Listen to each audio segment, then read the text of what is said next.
All right, here's a few news stories I noticed. Amazon is going to make their own AI chips, which will be interesting. NVIDIA has been, I think, the fastest growing company in history, and now it's like the #1 most richest company in the world because everybody's using their GPUs for AI, and Amazon's going to make their own. So that may help spread the load out a bit, may lead to some good.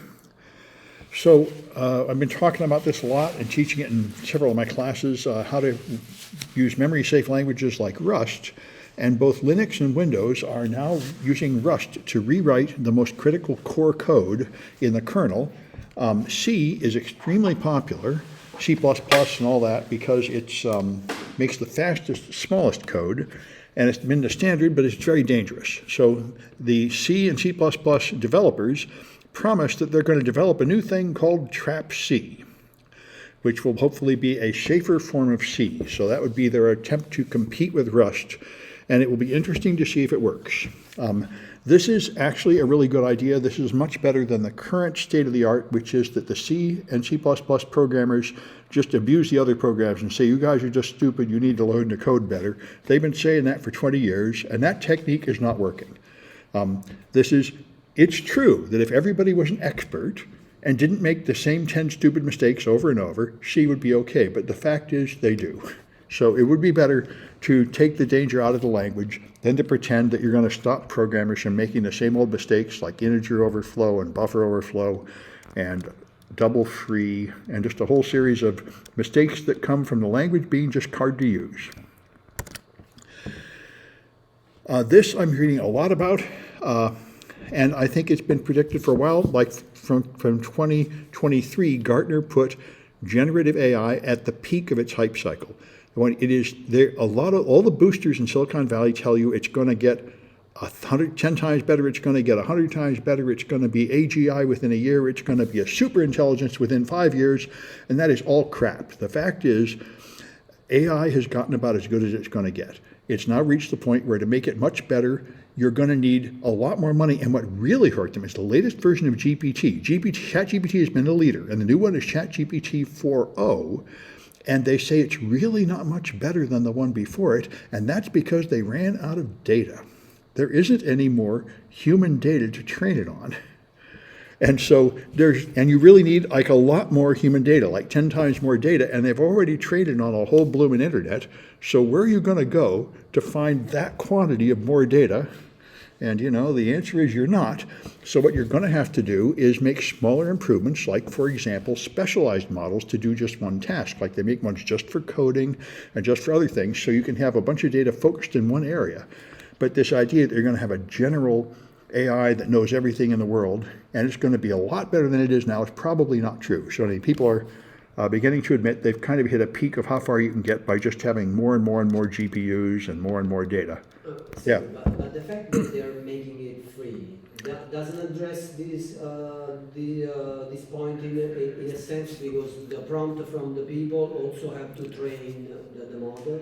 Well, yeah, but that's not a significant quantity. I mean, the prompts from people is just a sentence. The internet is, all these pages. You do train it on live data. That's what Elon Musk has said. He said he's going to be able to get further because he has all of Twitter. But I think all of Twitter does not add up to more than all of Wikipedia. And the whole internet is like 1,000 times more than that. So I think that's the problem. That's why I think ultimately this approach has gone as far as it can go. And now we need more clever approaches focused on certain tasks that can get by with a smaller amount of data or with synthetic data. For example, the image processing doesn't require labeled data. They take images and they block out part of the image, and you practice filling it in. So they can create, there are clever tricks.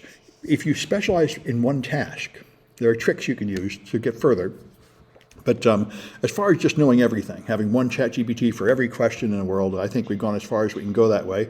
I think ultimately that was a really stupid way to go. Why would you want it to know everything in the world? That's clearly a waste of your money. See, AGI requires the structure and function of a brain. Yeah, I already have GI in my skull. That's right. Humans have a body, and they've grown up, and they have evolution, and they have growing up from a child, so you become aware that there's a world out there, and that words refer to things, and things obey the laws of physics, and all that stuff that AIs don't know. Well, the embodied knowledge. Yeah. So they already have ones that are learning how to control a robot, and they're probably going to have ones that go in the body of a robot so it can learn about the world, and that's fine. But that's that's why you move from the explosive growth phase into like the specialized engineering phase, where you have ones that can read X-rays and stuff and find cancer and things like that, and that's good, and they can get better at that. But I think these big general models. But in robotics, that's where swarm intelligence pops in, because they specialize in one specific task. And then if you need another task, a complementary task, there is another piece of robot that intervenes. That's right, and that's the sense in which it's as good as a human or better than human. Like a calculator is better at doing multiplication than a human. That's all it does, is one little task, but it is very good. And I think the AIs that are focused could do that. They could get better than humans at a little task, but not at everything. And the current ones are trying to be better at everything, which is why I think it's madness. But anyway. I think the test is always the little child, you know? Because as you said, the calculator is able to do multiplication, complex computations that the child does not know how to do. But the child is able to open a door That's that right. the robot is not able to do. That's right. So I mean, humans are better at general tasks, but computers can do one focused task better. Yeah. And that's, I think, where we're going, and that's what Gartner says. The idea that it's going to replace humans and be superior to humans at everything is just nonsense. It's just going to be another tool. We got word processors, we got spreadsheets. It'll just be another tool. It'll be good at certain things. So no reason to believe it's... I'm glad that the notion becomes more popular. Yeah, and people are still worried it's going to fire all your staff and replace them with AGI. And, that's not going to happen.